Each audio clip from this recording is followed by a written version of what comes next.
একটা ঘটনা বলি শোনো। বহুদিন আগেকার কথা।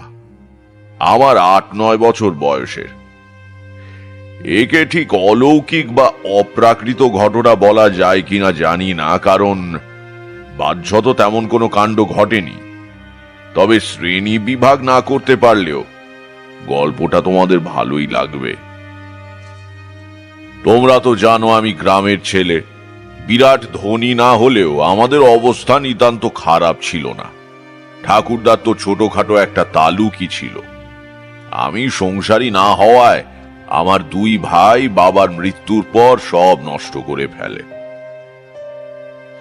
ঠাকুরদা ছিলেন ভয়ানক রাশভারী মানুষ। সমস্ত বৈষয়িক ব্যাপার তিনিই দেখতেন। তিনি বেঁচে থাকতে বাবা কেবল মাছ ধরে বেড়াতেন, আর কিছু করবার ছিল না বলে। ঠাকুরদা যে কেবল পয়সা চিনতেন বা মামলা করে বেড়াতেন তা কিন্তু নয়। তার ঘরে অনেকগুলো সেকেলে ধরনের আলমারিতে ঠাসা ছিল নানা ধরনের বই। হাতে লেখা পুঁথিও ছিল কত। তখন বোঝবার বয়স হয়নি। এখন আন্দাজ করতে পারি কি অমূল্য সম্পদ ছিল সেই সব বই। কিন্তু সে সমস্ত আমার ভাইয়েরা নষ্ট করেছে। কে কোথা দিয়ে নিয়ে গিয়েছে তার বলা সম্ভব নয়। রোজ রাত্রিরে ঠাকুরদা লণ্ঠনের আলোয় বসে পড়াশোনা করতেন। কথা বলতেন কম, কিন্তু যখন বলতেন বোঝা যেত যে বিষয় বলছেন তাতে তার গভীর জ্ঞান রয়েছে। নিদারুণ ব্যক্তিত্ব ছিল। আহা, কারো সঙ্গে মতবিরোধ হলে তিনি ঝগড়াও করতেন না, যুক্তিও দেখাতেন না। কেবল মুখ থেকে ফর্সির নলটা নামিয়ে তার দিকে ঠান্ডা চোখে তাকিয়ে থাকতেন। তাতেই কাজ হতো। আমি ছিলাম সবার আদরের ছেলে। কাকারা তখনো বিয়ে করেননি, আমার ভাইয়েরাও জন্মায়নি। কোনো কিছু ভাগ করে নেওয়ার অভ্যেস হয়নি তখনও। এই সময় আমাকে নিয়ে বাড়ির সবাই খুব বিব্রত হয়ে পড়ল। বললাম, কেন? সেইটাই তো গল্প, মনোযোগ দিয়ে শোনো। 8 বছর বয়স থেকে আমার হঠাৎ এক অদ্ভুত জ্বর আরম্ভ হলো। খেলাধুলো করে এসে রাত্রিরে ঠাকুমার পাশে শুয়ে রূপকথা শুনছি। হঠাৎ ঠাকুমা বললেন, কই দেখি, তোর গাটা যেন গরম গরম লাগছে। হাতের উল্টো দিক দিয়ে কপাল আর গলা দেখে বললেন, হ্যাঁ, তোর তো বেশ জ্বর হয়েছে বাবা। কি করে হলো? চুরি করে আচার খেয়েছিলি? বললাম, কই না তো। তাহলে জ্বর হলো কেন? জাগে, আজ রাত্রিরে তোর ভাত খেয়ে কাজ নেই, বুঝলি? দুধ সাবু করে দিচ্ছি, খেয়ে শুয়ে থাক। কাল দুপুরে রুটি খাবি। শরীর একটু তেড়ে গেলে জ্বর কমে যাবে, কেমন? তাই করা হলো। কিন্তু পরপর 3 দিন রোগীর পথ্য করার ফলেও জ্বর কমলো না। তখনকার যুগে লোকে কথায় কথায় ডাক্তার দেখাতো না, আর গ্রামে গঞ্জে অত ডাক্তারই বা কোথায়। বাবা কেবল একবার বললেন, ছেলেটা বড় দুষ্টু হয়েছে, টোটো করে ঘুরে অসুখটা বাঁধালো। ওকে একটু শিউলি পাতার রস খাইয়ে দিও তো। মোটের ওপর কেউ আমার অসুখটাকে বিশেষ আমল দিল না, আর দেবার কথাও নয়। জ্বর জারি বাচ্চাদের হয়েই থাকে, আবার সেরেও যায়। কিন্তু 10 দশেক বাদেও যখন আমার জ্বর কমলো না, তখন সবার টনক নড়ল। ঠাকুরদার কানে সহসা সংসারের কোনো খবর পৌঁছয় না। নিজের ঘরে বইপত্র আর দলিল দস্তাবেজ নিয়ে মগ্ন থাকেন। আমার জ্বরের 10ম দিনে ঠাকুরদা এসে খাটের পাশে দাঁড়িয়ে হাত দিয়ে গায়ের উত্তাপ দেখলেন। ঠাকুমা লম্বা ঘোমটা দিয়ে পাশে দাঁড়িয়েছিলেন। তিনি ঠাকুমাকে বললেন, আগে আমাকে খবর দাওনি কেন? কাল সকালে উঠে মহকুমা শহর থেকে জীবন ডাক্তারকে ডেকে আনবো। বাবা ক্ষীণ স্বরে বললেন, আগে জীবন ডাক্তার? তারপর বাবার দিকে ফিরে বললেন, হ্যাঁ, ঘোড়ার গাড়ি করে নিয়ে আসবো। আরো আগে আনা উচিত ছিল। টাইফয়েড দাঁড়ালে কি হবে ভেবে দেখেছো? বাবার মুখ শুকিয়ে গেল। তখন টাইফয়েড একটা কালান্তক রোগ বলে গণ্য হতো। ব্যাকটেরিওফাজ আবিষ্কার হয়নি, শুধু জল চিকিৎসা হতো। বাবা পরের দিনই দুপুরের মধ্যে শহর থেকে বড় ডাক্তার নিয়ে এলেন। ডাক্তারবাবু বুকে নল বসিয়ে পেট টিপে জিভ দেখে এবং মা ঠাকুমাকে অনেক প্রশ্ন করে তারপর বললেন, টাইফয়েড বলে তো মনে হচ্ছে না। বাবা জিজ্ঞেস করলেন, ম্যালেরিয়া? হুম, কাঁপুনি নেই, লিভার টিভার নয়, জ্বরও তো একইভাবে চলছে, ছাড়ছে না। ম্যালেরিয়াও নয়। তাহলে? বলতে পারছি না, আরো কদিন দেখতে হবে। একটা থার্মোমিটার কিনে রাখুন, রোজ 3-4 বার জ্বর দেখে লিখে রাখবেন। আপাতত একটা ওষুধ লিখে দিয়ে যাচ্ছি, সেটা খেয়ে কেমন থাকে জানালে তারপর দেখা যাবে। অর্থাৎ আন্দাজে চিকিৎসা শুরু হলো। এই সবে আরম্ভ। এরপরে কত যে ডাক্তার এলো আর কত যে ওষুধ খেলাম তার ইয়ত্তা নেই। পেটের মধ্যে ডাক্তারখানা খোলবার জোগাড় করে ফেললাম, কিন্তু বিচিত্র জ্বর কিছুতেই কমলো না। প্রায় 2 মাস হয়ে গেল। আমি তখন হাড় সাড় রোগা হয়ে গিয়েছি। মুখের ভেতরে একটা তেতো স্বাদ সব সময় থাকে। জানলার ধারে শুয়ে দেখি গ্রামের হরেন, রামু, শিবেন এরা সবাই গুলতি হাতে পাখি মারতে যাচ্ছে কিংবা ছিপ হাতে চৌধুরীদের পুকুরের দিকে চলেছে। আমাকে দেখে ওরা জিজ্ঞেস করে, কিরে জ্বর কমলো? আমি মাথা নাড়ি, ওরা চলে যায়। মা আর ঠাকুমা প্রায় খাওয়া দাওয়া ছেড়ে দিয়েছেন। বাবার থমথমে মুখ দেখলে আমার বুকের মধ্যে কেমন করে। এর ভেতর একদিন তিনি কলকাতা থেকেও বড় ডাক্তার ধরে আনলেন। সবই হলো, কিন্তু আমার অসুখ সারল না। জ্বর খুব একটা বাড়ে না, কিন্তু গায়ে থেকেই যায়, ছেড়ে যায় না একেবারে। ওহ, সে বড় ভয়ানক সময় গিয়েছে। একদম কাহিল হয়ে পড়েছিলাম। বিছানা থেকে উঠে দাঁড়াবার ক্ষমতা পর্যন্ত ছিল না। প্রথম দিকে ঠাকুমা কোলে করে বাথরুমে নিয়ে যেতেন, তারপর থেকে ওগুলো বিছানাতেই সারতে হতো। আমার কোনো মৃত্যু ভয় হয়নি, কারণ ওই বয়সে শিশু মৃত্যুকে চেনে না। কেবল খেলতে যেতে পারি না বলে, বাড়ি থেকে বেরুতে পারি না বলে মন খারাপ লাগত। একদিন কেবল ভয় পেয়েছিলাম। বিকেলের দিকে ঘুমিয়ে পড়েছি। তখন আমার ঘুমোবার সময়ের কোনো ঠিক ছিল না। সব কেমন উল্টো পাল্টা হয়ে গিয়েছিল। সারাদিনই শুয়ে থাকা তো, যখন তখন ঘুমিয়ে পড়তাম।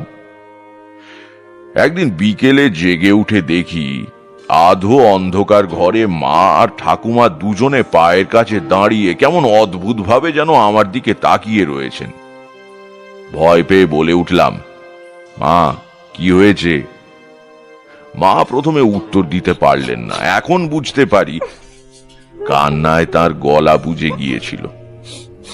উত্তর না পেয়ে চেঁচিয়ে উঠলাম, কি হয়েছেটা কি? তোমরা অমন করে তাকিয়ে রয়েছো কেন? ঠাকুমা এগিয়ে এসে আমাকে বুকের ভেতর জড়িয়ে ধরে বললেন, এ কি, কিছু হয়নি, চিৎকার করছিস কেন? থাম বাবা থাম, শরীর অস্থির করবে। আর মা কথা বলছে না কেন? পুজো করতে যাবে কি না তাই। এই তো চান করে এলো, আজ যে বৃহস্পতিবার, পুজো না করে কথা বলতে নেই বাবা। তখনকার মতো চুপ করে গেলাম বটে, কিন্তু আমার বালক মনে ঘটনাটা গভীর ছাপ ফেলল। জ্বরের ঘোরে ঘুম থেকে উঠলে এমনিতেই মস্তিষ্ক যথাযথ কাজ করে না, তার উপর অন্ধকার ঘর, মায়ের অমন ভাবে তাকিয়ে থাকা। এই প্রথম আবছা ভাবে অনুধাবন করতে পারলাম আমার বুঝি জটিল কিছু একটা হয়েছে, এবং সেজন্য বাড়ির সবাই খুব চিন্তিত। 2 মাস হয়ে যাবার পর ঠাকুরদা বাবাকে আবার কলকাতা পাঠালেন। যে বড় ডাক্তার আমাকে একবার দেখে গিয়েছিলেন তাকে আবার নিয়ে আসা হলো। ডাক্তারবাবু অনেকক্ষণ ধরে আমাকে দেখলেন, নানা রকম জিজ্ঞাসাবাদ করলেন, তারপর চুপ করে বসে রইলেন। খাটের এধারে ঠাকুমা দাঁড়িয়েছিলেন। বললেন, কেমন বুঝলেন ডাক্তার বাবু? ডাক্তার হাত জোড় করে বললেন, আমাকে আর লজ্জা দেবেন না, আমি কিছুই বুঝতে পারছি না। সব রকম পরীক্ষা হয়ে গেছে, জ্বর ছাড়া অন্য কোনো উপসর্গও নেই। এই অবস্থায় কি চিকিৎসা করব? অন্য ডাক্তার হলে লজ্জা বাঁচানোর জন্য যা হোক কিছু প্রেসক্রিপশন করে দিয়ে যেত, কিন্তু তা করতে আমার বিবেকে বাধে। অনেক অনুরোধেও তিনি ফি নিলেন না। বললেন, না মশাই, টাকা আমি নিতে পারবো না, এখনো পুরোপুরি চশমখোর হতে পারেনি। যদি একান্তই না ছাড়েন তবে আমার ফেরবার ভাড়াটা বরং দিন। গ্রাম্য বাঙালি পরিবারের যা বৈশিষ্ট্য, এরপর সবাই দৈব ওষুধের সন্ধানে ব্যস্ত হয়ে পড়লেন। নারায়ণপুরে কে নাকি ঠাকুর পেয়েছে, সেখানে গিয়ে ধর্ণা দিলে ওষুধ পাওয়া যায়। নারায়ণপুর আমাদের গ্রাম থেকে প্রায় 20-25 মাইল দূরে। অন্য কেউ গেলে হবে না, রোগীকেও অবশ্যই যেতে হবে। তা অম্লশূলের বা মৃগীর রোগী হলে না হয় গেল, কিন্তু 2 মাস ভুগে আমি তখন বিছানা ছেড়ে উঠতে পারি না। আমি অত পথ যাব কিভাবে?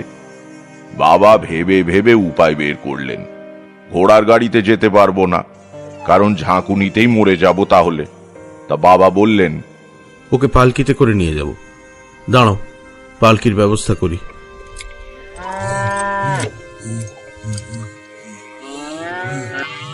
পালকিতে আমাকে নিয়ে ঠাকুমা চললেন। বাবা ঠাকুরদা পেছন পেছন এলেন গরুর গাড়িতে। মন্দিরের ভেতর ঠাকুমার কোলে সারা রাত শুয়ে রইলাম। সে সময় অতিরিক্ত ভুগে আমার যেন মাথার মধ্যে কেমন গোলমাল হয়ে গিয়েছিল। প্রায় রাত্রির বেলা আবোল তাবোল স্বপ্ন দেখতাম। এখানেও শেষ রাত্রিরে কি একটা হিজিবিজি স্বপ্ন দেখলাম, তার কোনো মাথা মুন্ডু নেই, এমনকি সকালে মনেও করতে পারলাম না। সেবায়েত সকালে জিজ্ঞেস করলো, কিছু আদেশ টাদেশ পেয়েছো খোকা? আদেশ কাকে বলে? ঘাবড়ে গিয়ে বললাম, আগে না তো, তবে একটা স্বপ্ন দেখেছি। কি স্বপ্ন? তা সেটা তো এখন আর মনে পড়ছে না। সেবায়েত বলল, তা যাকগে, ওই দেখলেই হবে। তারপর কি সব পুজো টুজো দেওয়া হলো, একটা মাদুলি ঝুলিয়ে দেওয়া হলো আমার হাতে। সেবায়েত কোষায় করে অনেকখানি চরণামৃত এনে আমাকে হাঁ করে খাইয়ে দিল। তাতে বহুদিনের ফুল বেলপাতার গন্ধ। আবার পালকি করে বাড়ি। মাদুলিতে কি ফল হলো তা বুঝতে পারা গেল না, কিন্তু চরণামৃত খেয়ে জ্বরের ওপর আমার হলো ভয়ানক পেট খারাপ। অসুখ চলতেই লাগলো। 10 দশেক বাদে বাবা একদিন টান দিয়ে মাদুলিটা ছিঁড়ে বাইরে ফেলে দিলেন। একদিন সময় সন্ধেবেলা, পরিষ্কার মনে পড়ছে দৃশ্যটা। ঠাকুরদা এসে আমার বিছানার পাশে দাঁড়ালেন। বাবা বাইরের কাজকর্ম সেরে আগে থেকেই এসে বসেছিলেন। ঠাকুরদা কিছুক্ষণ চুপ করে আমাকে দেখে বললেন, কেমন আছিস রাজ? ভুগে ভুগে কেমন আছি বোঝবার ক্ষমতা লুপ্ত হয়ে গিয়েছিল, তাই বললাম ভালো আছি। ঠাকুরদা বললেন, তোর জন্য একটা পুজো করা হবে, বুঝলি? তাহলেই তোর অসুখ সেরে যাবে। বাবা অবাক হয়ে জিজ্ঞেস করলেন, পুজো? কি পুজো? ঠাকুরদা আমার পায়ের কাছে বিছানায় বসলেন, তারপর বললেন, কাল রাত্রিরে পড়তে পড়তে একটা জিনিস পেলাম, ভগবানই পাইয়ে দিলেন বলতে পারো। আমার ঠাকুরদা নরনাথ ঘোর তান্ত্রিক ছিলেন, তা তো তোমরা জানোই। তন্ত্র সাধনার ওপর অনেক বই ছিল তার মধ্যে বেশিরভাগই হাতে লেখা পুঁথি। কিছু কিছু নষ্ট হয়েছে, কিছু কিছু চুরি গিয়েছে, আবার কিছু কিছু রয়েও গিয়েছে। তারই একটা বই পড়তে গিয়ে কাল রাত্রিরে একটা ঘটনা পড়লাম, বুঝলে? ঠাকুমা বললেন, কি গো? লেখক বলছেন, যদি কারো দীর্ঘদিন ধরে কালান্তক জ্বর চলতে থাকে এবং কিছুতেই সে জ্বর না সারে, তাহলে বুঝতে হবে তাকে জরাসুরে আক্রমণ করেছে। জরাসুর আবার কি? ঠাকুরদা বিব্রত হয়ে বললেন, সে তোমাকে বোঝানো কঠিন হবে। জরাসুরকে দেবতাও বলতে পারো, আবার উপদেবতাও বলতে পারো। এরা শুধু অনিষ্টই করতে পারে। পুঁথিতে লিখছে, জরাসুরের বিধিমতো পুজো করলে জ্বর কমে যায়। ঠাকুমা শঙ্কিত গলায় বললেন, না না, ও পুজো তোমায় করতে হবে না। ঠাকুরদা বললেন, কেন? ওসব ঠাকুরের নাম শুনিনি কখনো, আর কি বা নামের চিরি, শুনলেই শরীর হিম হয়ে আসে। দরকার হলে চেনা জানা ঠাকুরের পুজো করো, ও তোমায় করতে হবে না কো। ঠাকুরদা বাধা পেয়ে রেগে গেলেন। তিনি কারো পরামর্শে মত বদলাবার পাত্র ছিলেন না, নিজে যা ভালো বুঝতেন তাই করতেন। বললেন, বকো না, আমি কি আমার নাতির খারাপ চাই? আমি ঠিকই করছি। আমার ঠাকুরদার পুঁথি বহুদিন আগের মস্ত এক সাধকের লেখা, তা কি কখনো ভুল হতে পারে? ভগবান পাইয়ে দিয়েছেন। তাই পুজো করবে কি করে? মন্তর তন্তর পাবে কোথায়? ঠাকুরদা খুশি হয়ে বললেন, আরে ওইটাই তো মজা। জরাসুরের পুজোর সমস্ত বিধি ওই বইতে সংস্কৃতে লেখা আছে, দেখবে? দাঁড়াও দেখাচ্ছি। একটু বাদেই ঠাকুরদা তার পুঁথি নিয়ে ফিরে এলেন। পুরনো দিনের হাতে তৈরি কাগজের পুঁথি, তাতে মোটা খাগের কলমে কালো কালিতে লেখা অক্ষর। বলা বাহুল্য, মা বা ঠাকুমা কেউই বিন্দু বিসর্গ বুঝলেন না, কিন্তু ঠাকুরদা মহা উৎসাহে গড়গড় করে দুর্বোধ্য সংস্কৃত পড়ে গেলেন অনেকখানি। তারপর এক জায়গায় থেমে গিয়ে বললেন, এই হলো পুজোর নিয়ম আর মন্ত্র, বুঝতে পারলে তো? দেব ভাষার মোহ বড় সাংঘাতিক। ঠাকুমা মাথা হেলিয়ে সম্মতি জানালেন। ঠাকুরদা বললেন, আমার ভাগ্যও খুব ভালো। ঠিক এরপরেই পুঁতির এই পাতাটা কিছুটা পুড়ে গিয়েছে, এই দেখো। দেখলাম সত্যি পাতার অর্ধেকটা কিভাবে যেন পুড়ে গিয়েছে বটে। ঠাকুরদা বললেন, তাতে অবশ্য কোনো ক্ষতি হবে না।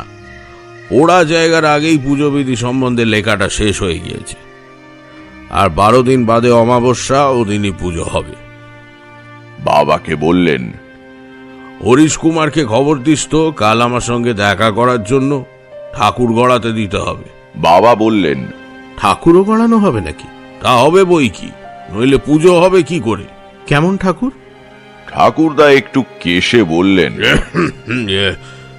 পুঁথিতে যা বর্ণনা রয়েছে তাতে দেখা যাচ্ছে জরাসুরের চেহারা মানে খুব একটা সুন্দর নয় আর কি। তা সে আর কি করা যাবে। পরের দিন হরিশ কুমোর এসে হাজির হলো। ঠাকুরদা আদৌ ভূমিকা না করে তাকে বললেন, তোমাকে একটা নতুন ধরনের মূর্তি বানিয়ে দিতে হবে পুজোর জন্য, পারবে তো? আগে কিসের মূর্তি? জরাসুর। জরাসুর? সে কি জিনিস? ঠাকুরদা তাকে ব্যাপারটা আদ্যপান্ত বুঝিয়ে দিলেন। সময় নেই মোটে, 11 দিনের মধ্যে শেষ করতে হবে, 12 দিন পরে পুজো। কর্তামশাই, মূর্তিটা দেখতে কেমন হবে? ঠাকুরদা একটু ইতস্তত করে বললেন,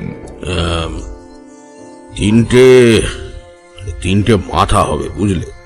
6টা পা, 6টা হাত, পেছনে একটা মোটা ল্যাজও থাকবে। আগে ল্যাজ? হ্যাঁ, ল্যাজে আর গায়ে বড় বড় কাঁটা, গায়ের রং ঘোর কালো, 3টে লাল রঙের বড় বড় চোখ হবে, আর ভেতরে একটা চোখ থাকবে কপাল। লাল জিভ বের করে দাঁড়িয়ে আছেন জরাসুর। কি পারবে তো? একটা নিঃশ্বাস ফেলে হরিশ বলল, আগে পারবো, তবে মানে কথা হচ্ছে এই পুজো কি না করলে হতো না? কেমন যেন ঠেকছে একটা। আরে রাখো তো, তুমিও দেখি মেয়েদের মতো আরম্ভ করলে। যে রোগের যে ওষুধ, বুঝলে না? যাও কাজ করো গে। জরাসুরের পুজো নাকি বসত বাড়ির ভেতরে করতে নেই, তাই আমাদের বাড়ির বাইরে যে বড় মাঠের মতো জমি পড়েছিল সেইখানে শামিয়ানা খাটিয়ে জরাসুরের মূর্তি বানানো আরম্ভ করে দিল হরিশ কুমোর।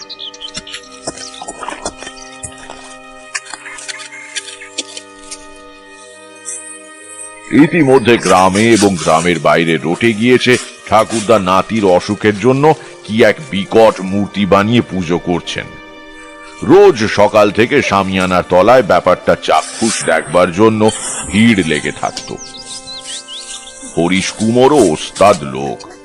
এখন বুঝি মানুষটা খাঁটি শিল্পী ছিল। কেবলমাত্র বর্ণনা শুনে অভূতপূর্ব কিছু সৃষ্টি করা চারটিখানি কথা নয়।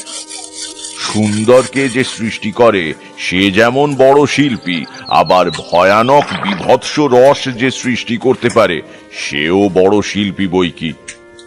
হরিশ মাথা ঘামিয়ে এমন এক বিকট মূর্তি তৈরি করলো যা দেখে পুজোর দিন আমার হৃৎকম্প উপস্থিত হয়েছিল। এদিকে সব আয়োজন মোটামুটি হয়ে গেল, শুধু পুরুত ঠিক করা বাকি। ঠাকুরদা নিজেই পুজো করবেন ঠিক করেছিলেন, কিন্তু এবার ঠাকুমা সমূর্তি ধরে ঝাঁঝালো গলায় জানিয়ে দিলেন যে ঠাকুরদা বিপত্নিক হবার পর যা খুশি তাই করতে পারেন, তার আগে নয়। ঠাকুরদা সামান্য হলেও ঠাকুমাকে ভয় করতেন, ফলে তিনি গ্রামের ৩-৪ জন পুরুত বামুনের থেকে বেছে বেছে সবচেয়ে দরিদ্র রামজীবন চক্রবর্তীকে পাকড়াও করলেন। তখন জরাসুরের মূর্তি প্রায় তৈরি হয়ে এসেছে। সে বেচারি ঠাকুরের চেহারা দেখে ঘাবড়ে গিয়ে বলল, আগে এ আমার সাথে কুলোবে না। ঠাকুরদা কার্যোদ্ধারের নানা বাস্তব উপায় জানতেন। তার মধ্যে সবচেয়ে ফলদায়ী উপায়টি প্রয়োগ করলেন। ঠান্ডা গলায় বললেন, ও তোমার অসুবিধা হবে বলছো? থাক তাহলে। জোর করে কাউকে দিয়ে কোনো কাজ করানো উচিত নয়, বিশেষত পুজো। আচ্ছা, সাঁতরাগাছি থেকেই তাহলে পুরুত আনাতে হবে দেখছি। আসলে অনেকগুলো কাপড়, থালা, বাসন, ফল ফলাদি, তাছাড়া 1 মুঠো টাকা দক্ষিণা, এসব বাইরের গ্রাম থেকে এসে কেউ নিয়ে যাবে এটা চাই না বলেই তোমাকে বলছিলাম। বরং দক্ষিণা কিছু বেশি লাগলেও গ্রামের পুরুত করলেই ভালো হতো। তা তোমার যখন অসুবিধে। রামজীবনের 2 বয়স্কা মেয়ে তখনও অবিবাহিতা।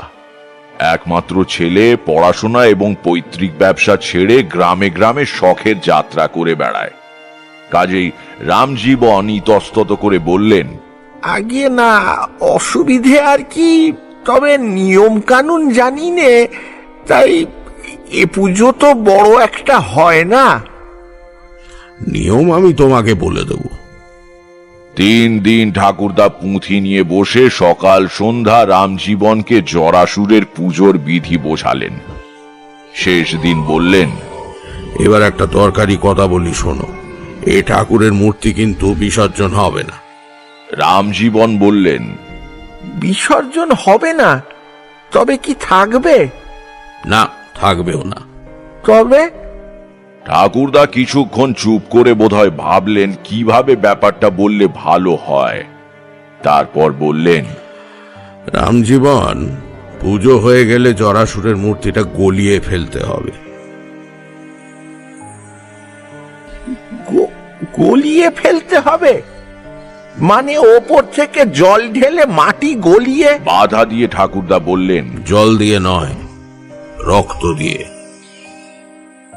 রক্ত? হ্যাঁ, বলির পশু আগে থেকেই এনে রাখতে হবে। পুজো হয়ে গেলে একের পর এক বলি পড়বে, আর সেই রক্ত দিয়ে স্নান করানো হবে ঠাকুরকে। বলি চলবে যতক্ষণ না সমস্ত মাটি গলে কাঠামো বেরিয়ে পড়ছে। যত পশু লাগে লাগুক। রামজীবন নির্বাক হয়ে বসে রইলেন। ঠাকুরদা বোধহয় তাঁর মনের ভাব বুঝতে পেরেছিলেন। হাত দুটো জড়িয়ে ধরে বললেন, রামজীবন, আপত্তি করো না ভাই, আর তোমাকে টাকার লোভ দেখাবো না। আমার নাতির অসুখ, তার কথা ভাবো। আমার বিশ্বাস এ পুজো না করলে সে বাঁচবে না। রাজি হও ভাই। মাথা নিচু করে রামজীবন বললেন, ভয় পাবেন না, কথা যখন একবার দিয়েছি কোনো কারণেই আর ফেরত নেব না। আপনার নাতিকে আমি আশীর্বাদ করছি। এইভাবে অমাবস্যা এলো। ভোর থেকে বাইরে পুজোর জায়গায় জোড়া ঢাক বাজছে। আগের রাত থেকে বাড়ির কেউ আর ঘুমোয়নি। মা এবং ঠাকুমা সারা রাত জেগে পুজোর সাজ করে দিয়েছেন। সাধারণত সেই সময় কারো বাড়ি কোনো কাজ উপস্থিত হলে পাড়ার সবাই সাহায্য করতে আসতো। কিন্তু জরাসুরের মূর্তি দেখে কারও সে সদিচ্ছা জাগেনি। তবে আগে না এলেও পুজোর দিন সকাল থেকেই আশেপাশের 4-5খানা গ্রাম থেকে লোকজন এসে ভিড় করল। তাদের মধ্যে মূর্তির সামনে কুশাসনের উপর স্নান করে গরদের কাপড় পরে বসে আছেন রামজীবন চক্রবর্তী। তার হাতে কোষ্ঠীর মতো গোল করে পাকানো কাগজ, তাতে তিনি ঠাকুরদার পুঁথি থেকে পুজোর মন্ত্র নকল করে নিয়েছেন। বেলা 9টা নাগাদ ঠাকুরদা আমার বিছানার পাশে এসে কপালে হাত দিয়ে জ্বর দেখলেন। তারপর নরম গলায় জিজ্ঞেস করলেন, খুব কি কষ্ট হচ্ছে দাদু? বললাম, হ্যাঁ। মাথায় হাত বুলিয়ে দিয়ে ঠাকুরদা বললেন, আর ভয় নেই, এইবার সেরে যাবে। নাও ওঠো দেখি, আমার সঙ্গে চলো। ঠাকুমা বললেন, না না, ওকে কোথায় নিয়ে যাচ্ছ? ও এখানেই থাক, ওকে নিয়ে যেও না। ঠাকুরদা মৃদু গলায় বললেন, কিন্তু পুজোর জায়গায় ওকে থাকতে হবে যে। না, ও যাবে না। ঠাকুরদা আমার মায়ের দিকে ফিরে বললেন, বৌমা, ওকে বোঝাও, বলো যে আমার নাতিকে আমি কারোর চেয়ে কম ভালোবাসি না। মা চুপ করে রইলেন। আমি বিছানা থেকে কোনো মতে উঠে দাঁড়িয়ে বললাম, চলো আমি তোমার সঙ্গে যাব। বাড়ির পেছন দিকে খিড়কির পুকুর, তার পাড়ে এনে ঠাকুরদা বাবাকে বললেন, যাও ওকে ধরে চান করিয়ে দাও, হাত ধরে নামাও পয়টা দিয়ে। পরিবারের সবাই আপত্তি করার ভাষা হারিয়ে ফেলেছিলেন। আমার গায়ে তখন কম করে 103 জ্বর। বাবা বিনা বাক্য ব্যয় আমাকে পুকুরে ডুব দিয়ে আনলেন।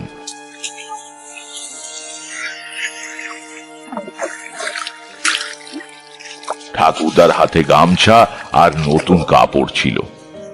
সেই কাপড় পরে পুজোর জায়গায় গেলাম। সব লোক যেন কেমন ভাবে আমার দিকে তাকিয়ে রয়েছে। ঠাকুরের মূর্তির সামনে বসে ওপর দিকে তাকালাম।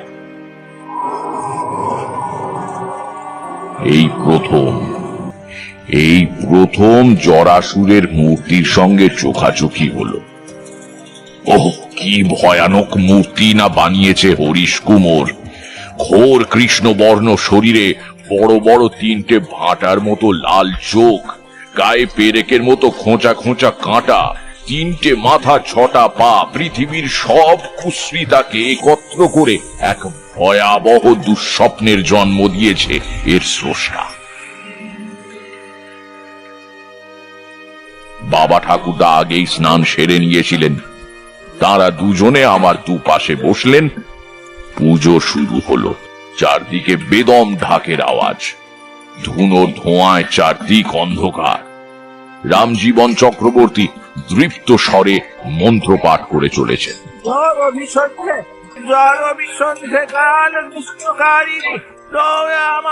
আমি দুর্বল শরীরে কোনো মতে আসনে বসে আছি মাত্র।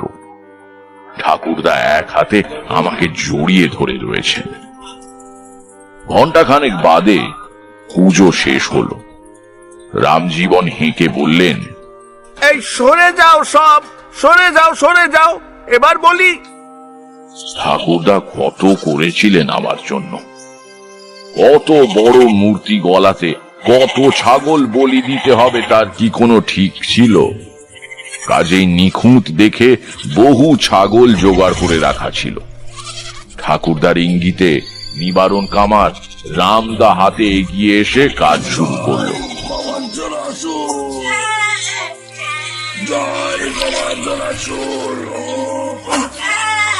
সমবেত সবাই নির্বাক আতঙ্কে তাকিয়ে দেখছে। কত মানুষ জড়ো হয়েছে সেখানে, কিন্তু এতটুকু শব্দ নেই কোথাও। জরাসুরের শরীর বেয়ে গড়িয়ে পড়ছে টাটকা রক্তের ধারা। সেই লাল রক্তে স্নান করে বিকট মূর্তিকে যেন বিকর্তন লাগছে। একটু একটু করে ধুয়ে যাচ্ছে রং, গলে যাচ্ছে চোখ মুখ। বিকৃত অর্ধগলিতাঙ্গে কি বিভৎস হাসি হাসছে দুঃস্বপ্নের দেবতা। বেশিক্ষণ তাকাতে পারলাম না। চোখ সরিয়ে নিলাম। পেছনে তাকিয়ে দেখি অনেকেই এই দৃশ্য সহ্য করতে পারেনি। কখন নিঃশব্দে পুজো মণ্ডপ শূন্য হয়ে এসেছে, সেই শূন্যতার মধ্যে কেবল একটু বাদে বাদে উঠছে নামছে নিবারণ কামারের রামদা। তারও চোখ জরাসুরের মতো লাল হয়ে উঠেছে, সর্বাঙ্গে চকচকে ঘাম। এক সময় চারদিকে রঙিন থকথকে কাদার মধ্যে জরাসুরের মূর্তির অবয়বহীন কাঠামোটা দাঁড়িয়ে রইল কেবল। বাকি সব নিশ্চিহ্ন হয়ে গিয়েছে। আমি এলিয়ে পড়েছি ঠাকুরদার কোলের ভেতর। ঠাকুরদা বুকের মধ্যে ধরে আমাকে বাড়িতে নিয়ে এলেন। আবার আমাকে বিছানায় শুইয়ে দেওয়া হলো। অবস্থা দেখে ঠাকুমা আমার মাথা কোলে নিয়ে বসলেন। বাবা নিজে বাতাস করতে লাগলেন পাখা দিয়ে। মা চোখে আঁচল দিয়ে কাঁদছেন। কেবল ঠাকুরদা অবিচলিত। তিনি তখনই আবার বেরিয়ে গেলেন। জরাসুরের কাঠামোটা নদীর ধারে নিয়ে গিয়ে দাহ করে ফেলতে হবে, তাই নাকি নিয়ম। কিন্তু আশ্চর্য ব্যাপার কি জানো, জরাসুর জাগ্রত দেবতা বলেই হোক বা ঠাকুরদার দৃঢ় ইচ্ছা শক্তির ফল হিসেবেই হোক, সবাইকে অবাক করে পরদিন আমার জ্বর ছেড়ে গেল এবং আর এলো না। তারপরও কিছুদিন বাড়ির সবাই ভয়ে ভয়ে থাকতো। একটু বাদে বাদে আমার কপালে হাত দিয়ে দেখা হতো, কিন্তু সত্যি জ্বর আর এলো না। ঠাকুরদার সম্মান দারুণ বেড়ে গেল। শুধু পরিবারের ভেতরে নয়, আশেপাশের বহু গাঁয়ের লোক তাকে একজন বিচক্ষণ মহাপুরুষ বলে মনে করতে লাগলো। সারা দিন ধরে বিস্তর লোক নানান পরামর্শ নিতে আসত। ফুর্তির চোটে ঠাকুরদা অর্ডার দিয়ে কাশী থেকে উৎকৃষ্ট অম্বুরি তামাক আনালেন। অবশ্য এ সম্মান বেশি দিন ভোগ করতে পারেননি তিনি। আমার জ্বর সারার ঠিক 6 মাসের মাথায় ঠাকুরদা মারা যান। যন্ত্রণাহীন মৃত্যু। কাউকে কষ্ট দিলেন না, বিছানাতেও পড়ে রইলেন না। একদিন সকালে তাকে ডাকতে গিয়ে দেখা গেল বিছানায় তার প্রাণহীন দেহ পড়ে।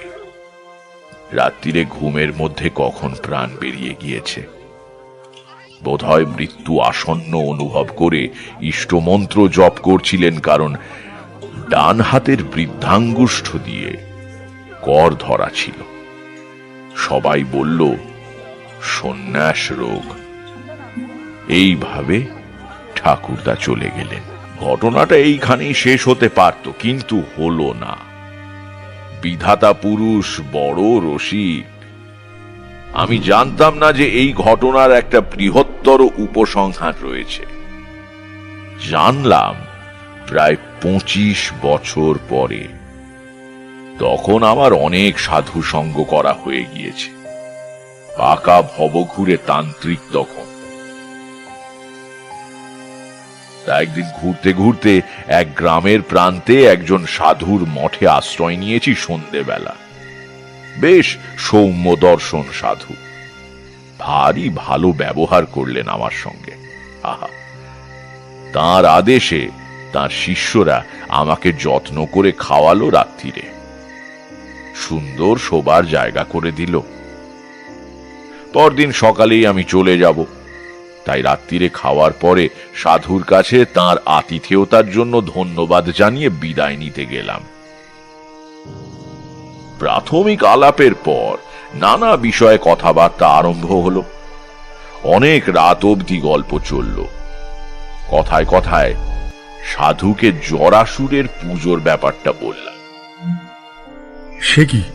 শুনে সাধু চমকে আমার দিকে তাকিয়ে বললেন, তোমার ঠাকুরদা জরাসুরের পুজো করেছিলেন? সে যে বড় সাংঘাতিক দেবতা, তার কথা তোমার ঠাকুরদা জানলেন কি করে? বললাম, ঠাকুরদার অনেক পুরনো পুঁথি ছিল, আমাদের পারিবারিক সম্পত্তি তাতেই পেয়েছিলেন। সাধু বললেন, কিন্তু সমস্ত বিবরণ পড়েও তিনি পুজোয় নেমেছিলেন। পুজোর সংকল্প কার নামে হয়েছিল? বললাম, ঠাকুরদার নামেই। বাবা নিজের নামে করতে চেয়েছিলেন, ঠাকুরদা রাজি হননি। পুঁথিটা আস্ত ছিল? এবার আমার মনে পড়ে গেল। বললাম, না, শেষের পাতার অর্ধেকটা কিভাবে যেন পুড়ে গিয়েছিল। অবশ্য তাতে কোনো ক্ষতি হয়নি।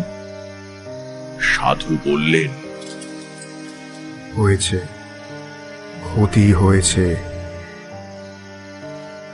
অবাক হয়ে বললাম, কিরকম? সাধু উঠে গিয়ে ভেতর থেকে একটা পুঁথি নিয়ে এলেন। আমাকে বললেন, এই দেখো, আমার কাছেও একখণ্ড আছে। শেষ পাতা পুড়ে না গেলে ঠাকুরদা দেখতে পেতেন চড়াসুরের পুজোর নিয়মের শেষে সাবধান করে দিয়ে লেখা আছে, যার নামে সংকল্প হবে 6 মাসের মধ্যে তার মৃত্যু অবধারিত। 6 মাস পরেই তো তোমার ঠাকুরদা মারা গিয়েছিলেন বলছো। আমি নির্বাক হয়ে বসে রইলাম। আজ কোথায় বা স্নেহময় ঠাকুরদা, কোথায় বা ঠাকুমা, মা, বাবা? সব স্বপ্নের মতো মিলিয়ে গিয়েছে। একটু পরে বললাম, সাধুজি, আপনার বোধহয় একটু ভুল হচ্ছে। উনি বিস্মিত হয়ে বললেন, ভুল? হ্যাঁ, ও পাতাটা আস্ত থাকলেও ঠাকুরদা পুজো করতেন। আমি ঠাকুরদার নয়নের মণি ছিলাম। সাধু চুপ করে রইলেন। আমিও আর কিছু বললাম না, কিন্তু আর একটা কথা আমার মনে ঘোরাফেরা করছিল। এখন তা আমার দৃঢ় বিশ্বাস।